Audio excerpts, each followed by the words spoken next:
Through meditation, you learn to navigate the waves of your mind, finding calm in the midst of chaos. Silence is where you find clarity.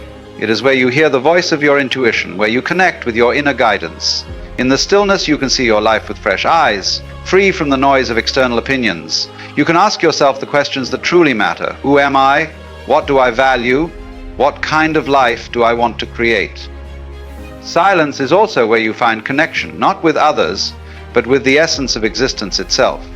It reminds you that beneath the surface differences, we are all part of the same universal fabric.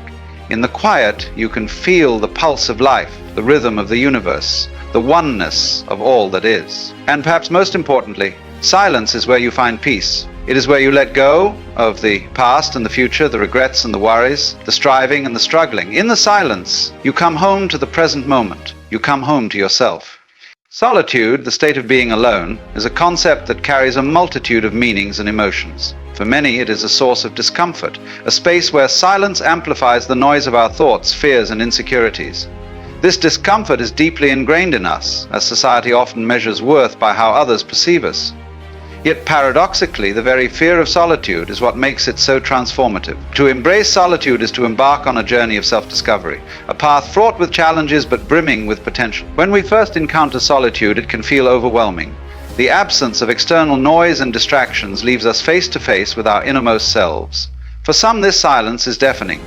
It is in this quiet space that the questions arise. Who am I without the validation of others? What defines me beyond my roles as a parent, partner, friend, or colleague? These questions can unsettle us because they strip away the layers of identity we have constructed over time. Yet, this stripping away is not a loss, but an uncovering. Solitude forces us to confront the possibility that we are more than the labels we carry, that our essence lies beneath the surface. The initial moments of solitude often feel like standing in the eye of a storm. Our minds race with thoughts. Am I doing something wrong? Shouldn't I be with someone? What am I missing out on? These thoughts are the echoes of past conditioning, the remnants of a culture that equates solitude with loneliness and incompleteness. But if we stay with the storm, if we endure the discomfort, something remarkable happens. The storm passes, and in the stillness that follows, we begin to hear a different voice. The quiet, steady voice of our inner self.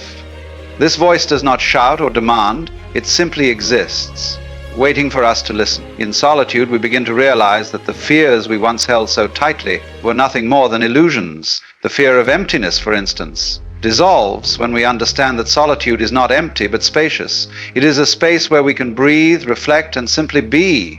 This spaciousness is fertile ground for growth and self-awareness. It is here that we can reconnect with our essence, the unchanging and infinite part of ourselves. One of the most profound fears tied to solitude is the fear of transformation. Solitude strips away the distractions of the outside world, leaving us exposed to our true selves. This can feel like losing something, but in reality we are gaining something far greater: authenticity. In solitude, we are free from the expectations of others. We can explore our thoughts without judgment, feel our emotions without suppression, and uncover our desires without interference. This freedom allows us to reconnect with who we truly are, beyond the masks we wear and the roles we play. The fear of solitude is often rooted in the stories we tell ourselves about it. We equate solitude with loneliness, imagining a life of isolation and longing. But loneliness and solitude are not the same. Loneliness is the feeling of being disconnected, even in a crowd. Solitude, on the other hand, is a choice to connect with ourselves and through that connection to the world in a deeper way. It is not about rejecting others or retreating from the world, but about discovering that we are enough as we are. In this discovery, solitude becomes a space of freedom, a portal to peace, and a powerful reminder that within us lies everything we need.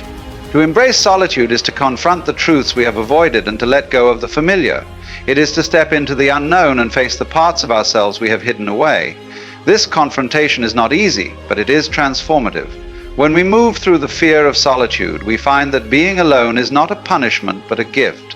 It is a chance to come home to ourselves, to remember that we are whole and complete. At first glance, aloneness and loneliness may seem like two sides of the same coin, both states of being without others, yet their essence and impact are profoundly different. Loneliness is a longing, a yearning for connection that feels out of reach. It is the sense of being cut off, not just from others, but from ourselves. Solitude, however, is a state of fullness. It is a choice to be with oneself, to engage in the rich and rewarding practice of self-reflection. In solitude,